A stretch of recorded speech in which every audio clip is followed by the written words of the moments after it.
10 মিনিটে যদি বাচ্চাদের জন্য স্বাস্থ্যসম্মত ও মজাদার স্কুল টিফিন তৈরি করা যায় তাহলে কেমন হয় বলুন তো। চলুন রেসিপিটি দেখে আসি। প্রথমে একটি বাটির মধ্যে একটা ডিম নিয়ে অল্প পরিমাণে চিনি দিয়ে ভালোভাবে ফেটিয়ে নিব।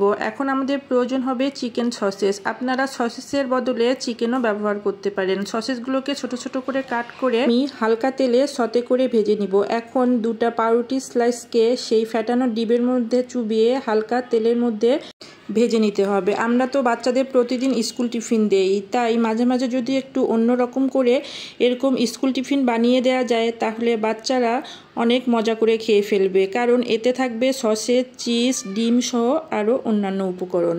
এখন দুইটা পাউরুটি স্লাইসকে আমি হালকা আঁচে ভালোভাবে সেঁকে নিব। এরপরে টমেটো সস ভালোভাবে স্প্রেড করে দিব। আপনারা এখানে মেয়োনিজও ব্যবহার করতে পারেন। এখন ভেজে রাখা সসেসগুলো পাউরুটির উপরে বিছিয়ে দিব। এরপরে দিব স্লাইস চিজ। স্লাইস চিজ দিলে যে কোনো খাবারেই কিন্তু অনেক মজার হয় এবং এর পুষ্টিগুণও অনেক, এবং বাচ্চারা এই চিজটা অনেক বেশি পছন্দ করে। এখন ডিম দিয়ে ভেজে রাখা সেই পাউরুটির পিসটা উপরে দিয়ে হালকা আঁচে বেশ কিছুক্ষণ ভেজে নিব।